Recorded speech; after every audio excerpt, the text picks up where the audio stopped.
Hi, and welcome back to the Positive Prepper. So, I was supposed to do the fourth video in my series, but we're on vacation. So, I'm going to get that video out within the next probably 4 days. So, look for that one. But I wanted to just do a short video here about some of the things that are going on that you need to be prepared for and ready for and keeping an eye on. Okay? So the first thing, of course, is the lockdowns that are happening, especially in places like Shanghai. In Shanghai, what they're having to do now, it's mandatory testing 2 times a day. If you've ever seen the movie Songbird, which I would recommend that you watch, it's a really good depiction of what life is like for those people in Shanghai and other places that are on these super strict lockdowns right now. Um, and what's really kind of messing things up with all of this, this supposed new wave of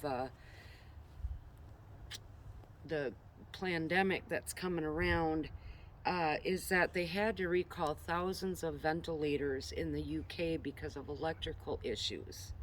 So the ventilators were shutting down, the alarms weren't going off, and people obviously weren't doing very well. I believe they've had at least one death because of this.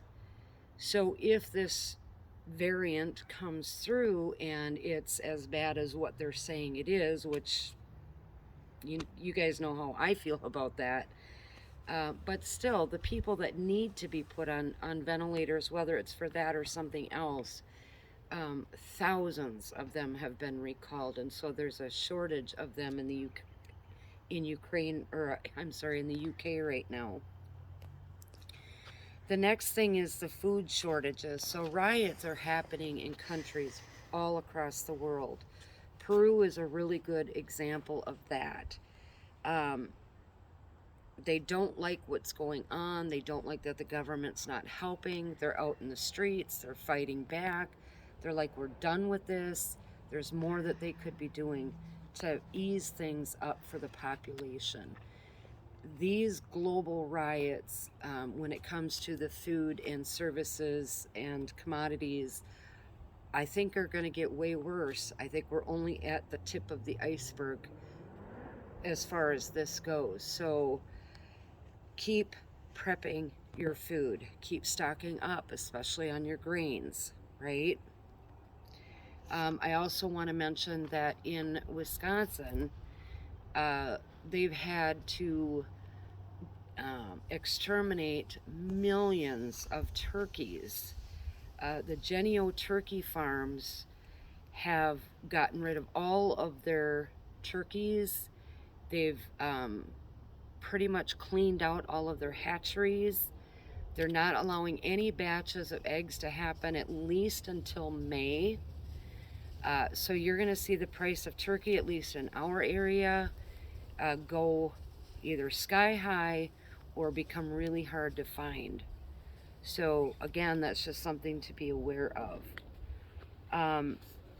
Here at home in the United States, our government now, they have this war room where they're preparing for this surge of migrants that are going to be coming across the southern border, right? Because they got rid of that mandate or whatever. And so they are preparing for this massive surge coming across the borders. So what's happening now, and what I think you're going to start seeing, is mainstream media is going to shift the focus from Ukraine and the war going on over in Europe, and they're going to shift it over here to our southern border so that the left can come back and say, oh my gosh, look at what we did, right? They're going to, I wouldn't be surprised if gas prices went down a little bit. I don't know that there's much that they can do with the food shortages, but they're going to try to appease us to keep our eye off of Ukraine and the war going on over there. They're going to try to everything they can to make themselves look better before the elections in November.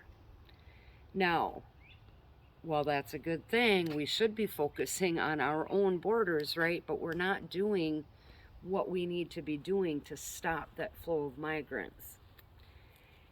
And now they're talking about pulling healthcare workers from the VAs away from our veterans so that they can give these migrants free healthcare.